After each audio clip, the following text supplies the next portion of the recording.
Welcome back to the Fierce and Femme podcast with your hosts, Alicia and Rami, and today we're giving you an episode all about holiday hopes and family reality. And that's because we know that so many different types of people have completely different family traditions, rules, dynamics, all the things during this time.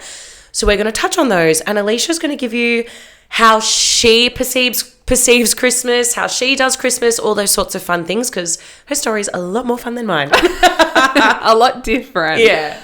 I grew up with divorced parents, so pretty much from, I think I was like 2. All I can remember is growing up with divorced parents, and I feel like it's something you tell people, they're like, oh, I'm so sorry, and I'm like, that was literally just my life. Like, yeah. It actually has no impact on me because that's how I grew up, and to me that was normal. So a benefit of that is I did have 2 Christmases. So I had like a Christmas with mum, a Christmas with dad. There was lots of back and forth. I can't even remember now. Now I'm trying to like cast my mind back. I think we would spend Christmas one year with dad, one year with mum, and the other would be like Christmas Eve or something, I think, because it's changed a whole lot now going into my adult life. And when I was in later high school, mum decided to do Christmas Eve because as we were starting to get older, my brother also has a different dad. My family history is quite complicated. My brother also then had to spend time with his dad on Christmas, and it was just becoming quite complex, and like how many different households you have to visit. And I know so many people can probably relate. So now I do Christmas Eve with mum, and then dad, my dad travels quite a lot, so every year looks a lot different with Christmas with him. So sometimes, yeah, honestly, it's different every single year what we do.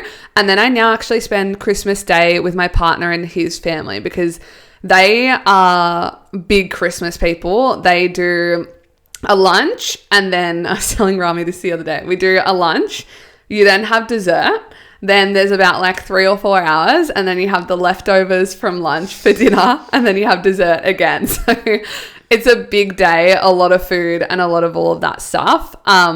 So yeah, my Christmases have always looked non-traditional, I would say, in the terms of that it's been different every single time. I always love Christmas. I love the fact that I got double presents, got double the love, double the food and experiences. And yeah, that's sort of what my Christmas would look like in a non-traditional way. Well, ours was different because, so I'm Muslim and mum's Muslim, and growing up, like, obviously Muslims don't really celebrate Christmas. It's not normal. You don't believe in Santa. You don't have the Christmas tree. You don't get or give Christmas presents. So anytime people would get presents, I feel like little me would be like, this is so unfair. Like, why are we not getting Christmas presents? So now as an adult, I'm like, I still don't understand why people give and receive gifts, because for me it's like birthdays are really huge. So Christmas, I don't understand. And I do celebrate it now because Vass's family, like Vass has this cousin who, God bless her, she's so cute, like obsessed, always gets the Christmas Eve menu sorted out like weeks or months in advance. Secret Santa's already sorted. We've already got the time to be at her house. Like, my God, I love. Yeah, that's my type of person. She's so cute. Like, she literally messaged our group chat saying, "Oh, it's my favorite day of the year." I'm like, I just looked at her like, just so cute. And I'm telling Vass on the sidelines, like, I don't care about Christmas because I don't celebrate it. But in saying that, I do love that I get to see family, and I love to see people so happy about it. Like, I think it's really cute. That's how I see it. Even with you, like how much you love Christmas, I'm like, this is the cutest thing, that it brings so much joy for people. But growing up, I guess we just used it as an excuse to catch up with cousins, and we'd always do like some sort of barbecue, but there were no presents, no tree, no technical like Christmas celebration. So I think it was last year or the year before when we had that Christmas crack or something at Lana's. Lana's, and I'd never had it before. I didn't even know what it was. I was like, I didn't even know Christmas crack existed. It's my favorite fucking thing ever. It was so good. So I love learning more about Christmas as I get older. So that's kind of my story around that. Yeah. So I think on that, our first point that we wanted to cover is respecting the fact that everyone does have such different relationships with Christmas is probably the best way to put it, is because it is a relationship with the holiday, the time of year and everything. And there are so many people that their whole life is centered around it. And I think for me, like you just sort of said, is I think I do love it so much because you get to see everyone and come together, and it's such a happy time. Like, we've probably had Christmases where there's been arguments and things and all the things, but it is such a happy time where everyone gets to come together and you just get to spend really good quality time with family. And we have a bit of a tradition now, which I can't remember if I've mentioned somewhat throughout these episodes, of we have like a water fight every single year. And I'm a bit sad because it probably won't happen this year because we're not doing Christmas at home, but it's just become such a fun, lighthearted thing of all the seriousness goes out the window. We literally full got the fucking hose out recently in the house. Like, when would you ever let that happen? I would be dying, and spraying each other with water and just like screaming, laughing, and that's so much fun. But I think then it's also really important to respect that there are people who probably really fucking shit things have happened in their life around this time of year. And when it comes to Christmas, there may be a lot of stress. There may be a lot of anxious feelings, and a lot of dread going into this time of year versus someone like me who's like, oh my God, it's the happiest day of my life. And just respecting that those two can exist and there's no right or wrong, and it's just people having different experiences with their life, and that's also what makes us who we are as well. And with that, if you are that person that is struggling, you're going through that stress, grief, whatever it is, I guess our next point is to be cautious of social media, because it is such a happy time. People are obviously naturally going to share that online because they can. It's their platform, whether they want to share them going shopping or giving presents, receiving presents, putting up the Christmas tree, and doing all these fun sort of things that, you know, you want to see on social media. But I guess we want to say for that person who is on the other end of that, be cautious of getting in the comparison loop, because again, you've got your own journey, just like how that other person has their journey. And I guess it does all sort of tie in with the respect thing of like, you have to just respect each other and the timeline that you're on. And yeah, obviously it does suck if you are somewhere that's in a bit of a negative place, but allow yourself to still show compassion for the people that are having a great time, and vice versa. It's like you can have a great time and still go through shit, like Alicia said. And that's just, I guess for me, it's how I look at Christmas. Is like just another day. Same with New Year's. I'm like, it's just another day. It continues to roll on, and you don't need to put so much pressure on the day. You don't need to put too much stress because of the life that you've got. It's like, still do little things every single day that do help you get through that. And if you know that going on social media is going to make you feel worse, then simply eradicate that from your routine. Just don't go on there. Or on the flip side of that, if you're someone that's like, okay, I know social media triggers me, can you choose to work on those triggers now as well?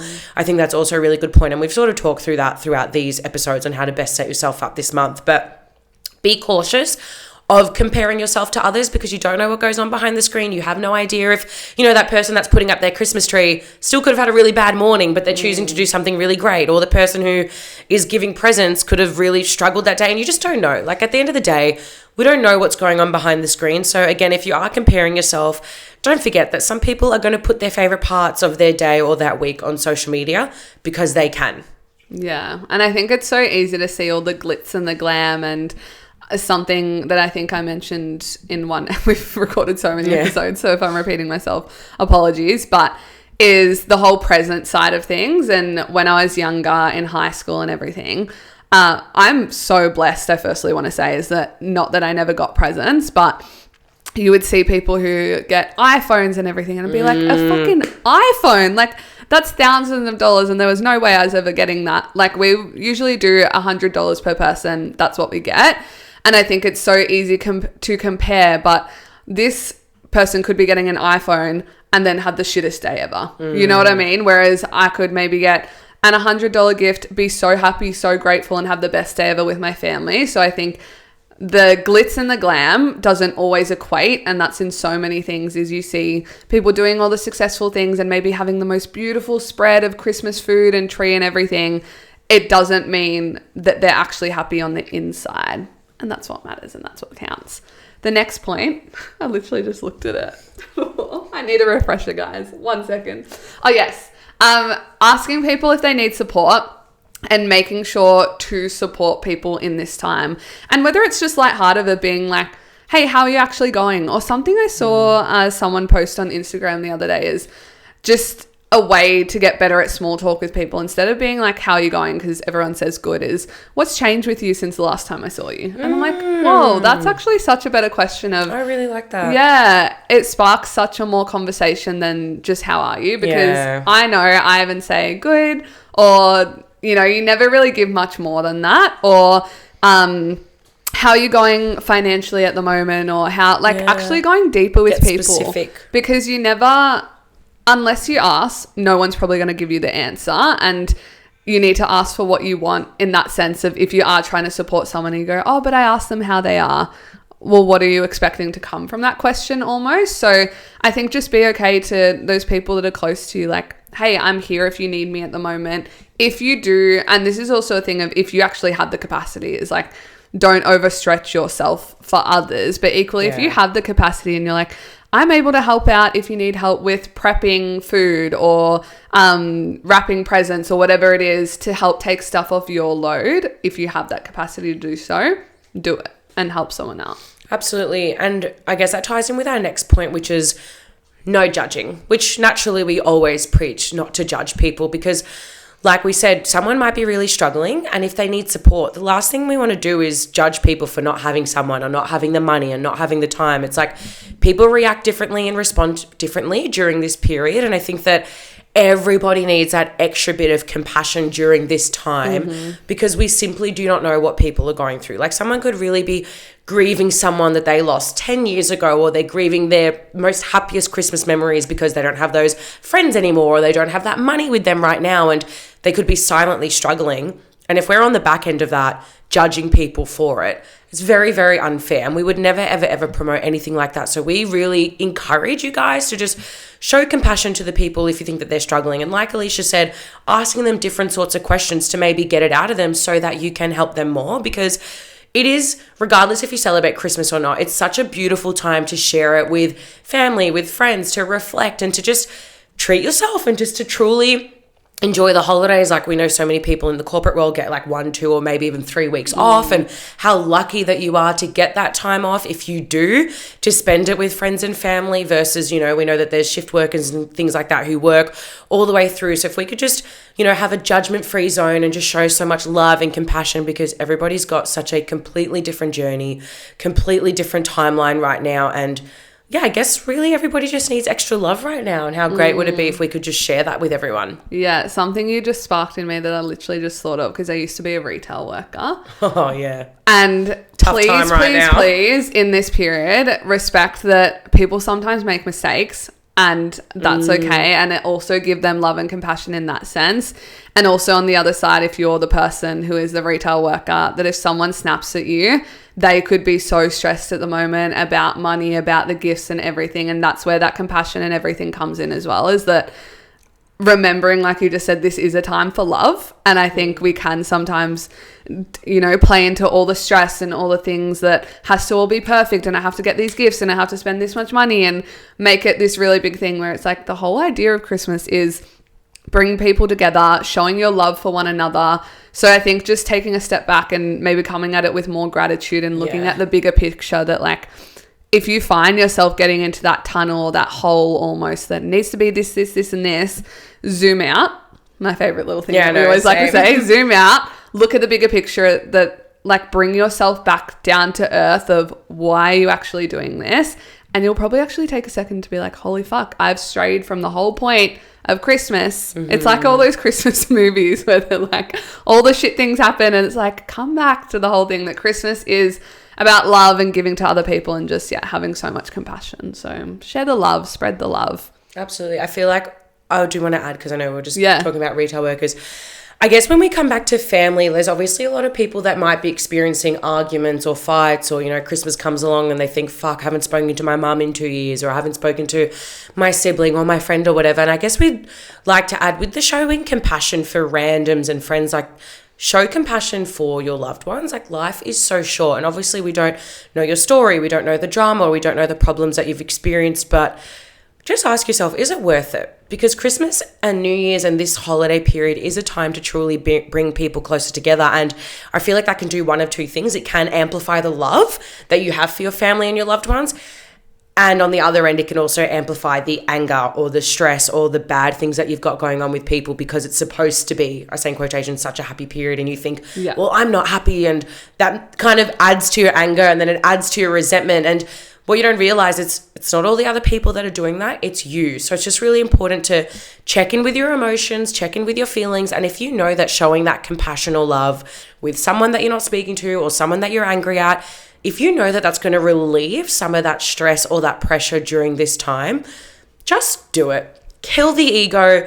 Do what you need to do in order for you to have that peaceful Christmas. Because if you're looking back thinking, fuck, for the past 3 years, I haven't spoken to this person because I'm waiting for them to start the conversation. Or the past 5 years, I go to my Christmas lunch and I haven't spoken to this cousin and it ruins my time. It's like, well, stop putting the ball in their court to make the changes and you decide different this time.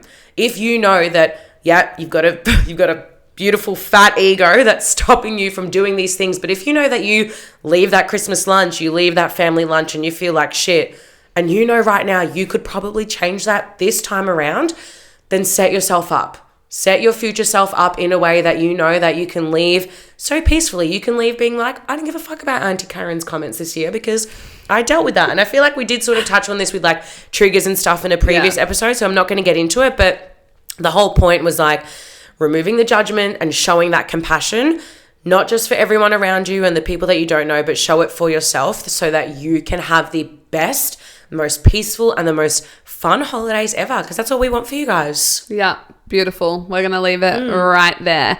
If you haven't listened to our other Christmas episodes, because we have sort of tied things in, I would highly recommend going back, giving them all a listen, because they're going to support you so much in this period. Apart from that, if you're on Spotify, please give us 5 stars. Give us a follow, because we are aiming for 100 followers by the end of, I was about to say 2026, but not even there yet, 2025. She's living in the future. And if you're on YouTube, please like, subscribe, comment down below. We love you all so, so much. There are big things coming in 2026, and we can't wait to keep growing our Fierce and Femme family. Bye.